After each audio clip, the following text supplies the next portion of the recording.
Hello everyone, welcome to online engineering. So हम लोग estimation, costing and valuation subject का first unit पढ़ रहे हैं, that is quantity surveying and rate analysis. उसका फर्स्ट पार्ट जो है that is cement, it has already been completed. Now हम इसका सेकंड पार्ट पढ़ रहे हैं, that is quantity surveying of steel.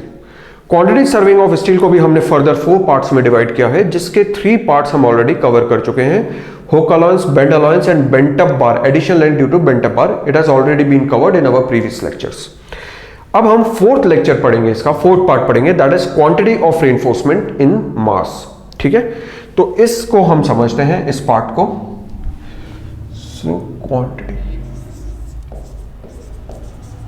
Quantity of steel in mass.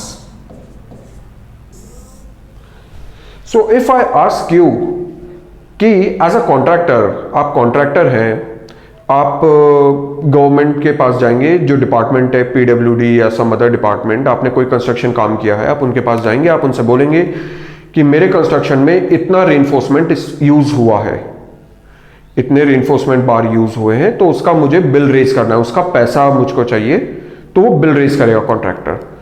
तो आप मुझको बताइए कि इसकी जो क्वांटिटी रहेगी, जो आपके स्टील की क्वांटिटी रहेगी, वो आप किस फॉर्म में बताएंगे।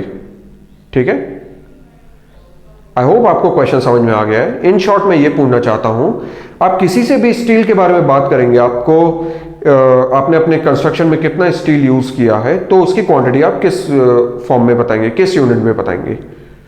एंड आई नो कि सम स्टूडेंट्स ने इसका सही जवाब दिया है, ठीक है, बट कुछ लोगों ने यह भी सोचा है कि जो स्टील बार्स होते हैं वो तो हमने लंबे लंबे देखे हैं, तो इसकी जो क्वांटिटी है, इसकी जो यूनिट है, वो हम मीटर में बताएंगे कि सर हमने 8 mm का बार इतना यूज किया है, 12 mm का इतना यूज किया है। बट आप खुद से समझिए कि आप अपने कंस्ट्रक्शन में वेरियस डायमीटर के बार यूज करेंगे, कोई 1-2 डायमीटर की बात नहीं हो रही। ठीक है, you going to use various diameter bars. कोई कॉलम हैवी है तो उसमें थोड़ा हैवी रेनफोर्समेंट डलेगा, कोई कॉलम थोड़ा लाइट है उसमें कम डलेगा, बीम्स में कुछ स्टैंडर्ड रेनफोर्समेंट डलेंगे, तो आप अलग अलग टाइप के रेनफोर्समेंट बार्स यूज करेंगे। ठीक है, तो सपोज 8 mm स्टिरअप्स के लिए आप यूज करोगे, आपका 12 mm, 16, 20, 25 इतने mm के बार आप यूज कर रहे हो।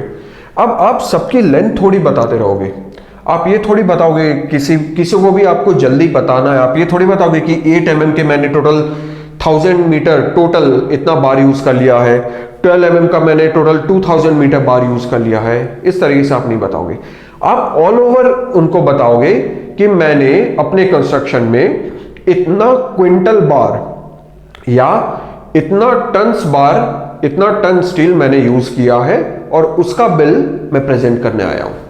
ठीक है, आई होप आपको ये चीज क्लियर हो गई। तो आप जो क्वांटिटी बताओगे वो मास के टर्म्स में बताओगे, इन टर्म्स ऑफ केजी। ठीक है, देखिए अब जो आपका रेनफोर्स बार होता है उसकी डेंसिटी कितनी होती है। सो डेंसिटी ऑफ स्टील ये होती है 7850 किलोग्राम पर मीटर क्यूब। अब हमको निकालना है कि कोई एक पर्टिकुलर टाइप का बार है, कोई एक बार है आपका reinforcement, let reinforcement bar dia be 5 assume कीजिए कि 5 है उसका डाया। तो देखिए अब हमको क्या निकालना है, हमको इसकी पर यूनिट वेट निकालना है, सॉरी 1 लेंथ का वेट पर यूनिट लेंथ निकालनी है। ठीक है, कि इस डाया का आप बार यूज कर रहे हो तो उसका 1 मीटर का कितना वेट होगा ये आपको कैलकुलेट करना है। So we need to calculate weight in KG per unit length. ठीक है, weight in KG per unit length, एक लेंथ का कितना, 1 मीटर का कितना वेट होगा वो आपको निकालना है। क्यों, उससे आपका कैलकुलेशन बहुत सिंपल होगा। यदि आपको यह पता चल गया कि इसका पर यूनिट लेंथ कितना वेट है, बस अब आपको इतना देखना आपने कितने बार्स यूज किए हैं, कितने लंबे बार्स है, वो मल्टीप्लाई कर दो, सीधा आपका आंसर आ जाएगा कि आपने इतना किलो स्टील यूज कर लिया। ठीक है, उस पर्टिकुलर डायमीटर के लिए। तो देखते हैं, तो हम वेट निकालते हैं। वेट कैसे निकालेंगे, हमको डेंसिटी पता है, वॉल्यूम में मल्टीप्लाई कर देंगे, वेट आ जाएगा।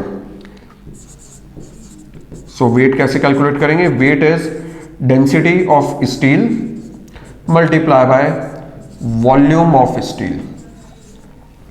ठीक है, अब हम जो निकाल रहे हैं वो निकाल रहे हैं वेट पर यूनिट लेंथ। तो लेंथ आपको ऑब्वियसली कितनी रखनी है, 1 मीटर। तो डेंसिटी ऑफ स्टील देखिए 7850 kilogram per metre cube multiply by volume. Volume क्या होता है, वॉल्यूम होता है area multiply by length. Length कितनी रखनी है, 1 मीटर। अब एरिया, एरिया कितना है, pi by 4 into phi square, यही तो है क्रॉस सेक्शन एरिया। बट ध्यान देंगे ये जो फाई है हमेशा हम मिलीमीटर में बोलते हैं। किसी भी बार का डायमीटर है, कोई भी आपको मीटर में नहीं बोलेगा, फीट में नहीं बोलेगा, ठीक है, हमेशा मीटर में मिलीमीटर में बोलेगा कि ये इतना एमएम का बार है।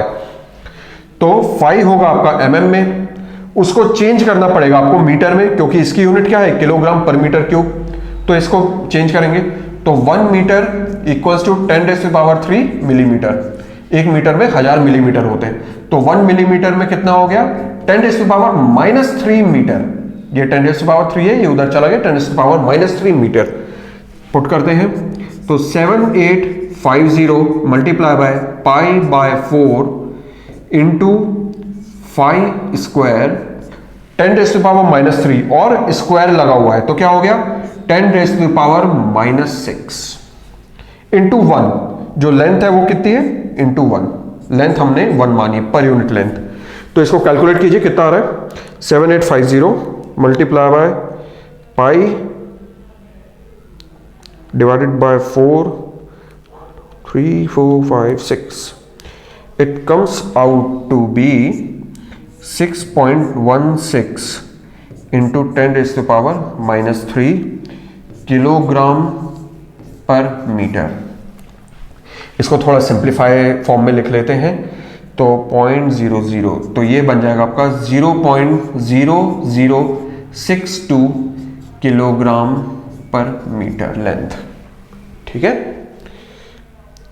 फाई स्क्वायर कौन लगाएगा, यहां पे एक आएगा आपका फाई स्क्वायर।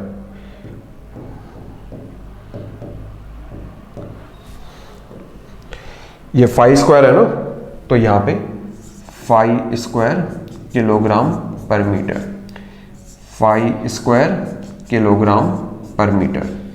बट आपको ध्यान रखना है, ये जो फाई रखोगे वो मिलीमीटर में रखोगे, ठीक है। तो आपको सिंपल फाई मिलीमीटर में रखना है, और आपको आपका ये हो गया आपका किलोग्राम पर यूनिट मीटर। ठीक है, अब इसको ही हम एक और फॉर्म में लिख सकते हैं, इसी को डिवाइड कर दो,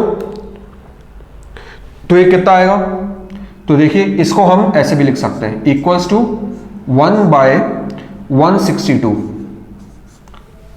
1/162 phi square kilogram per metre. ठीक है, सो कंक्लूड करते हैं हम इसको कि आपको कोई भी डायमीटर दिया हो, आपको उसका यूनिट वेट, यूनिट लेंथ निकालनी है, वेट पर यूनिट लेंथ आपको निकालनी है। तो ये क्या आ गया, सो वेट या मास पर यूनिट लेंथ,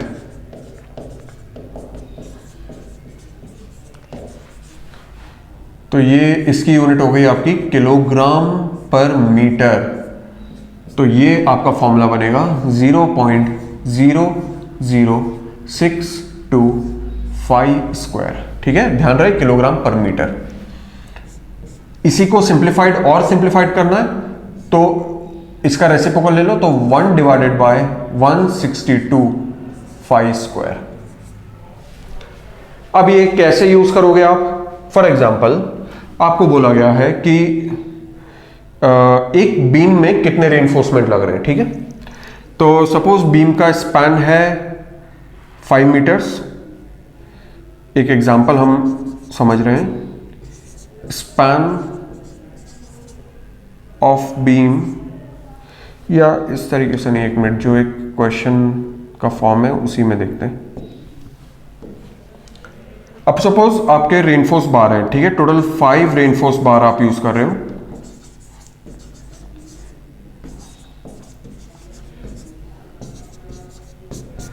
5 रेनफोर्स बार आप यूज कर रहे हो, ठीक है, ऑफ डायमीटर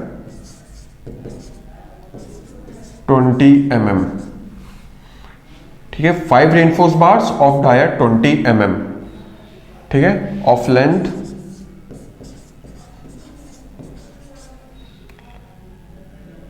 5 मीटर्स। तो बताना है कि कितना वेट है, ठीक है।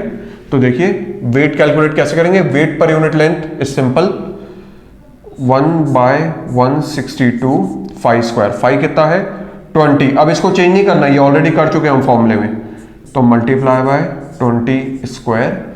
तो ये जो आपका आंसर आएगा ये आएगा पर यूनिट मीटर, ऑलरेडी आपको लेंथ दी हुई है 5। ये आ गया एक बार का टोटल वेट, ठीक है, और ऐसे टोटल कितने बार हैं, टोटल 5 बार्स हैं, तो ये हो गया 5। सो ये आपका है, यहां से आंसर आ जाएगा, ठीक है।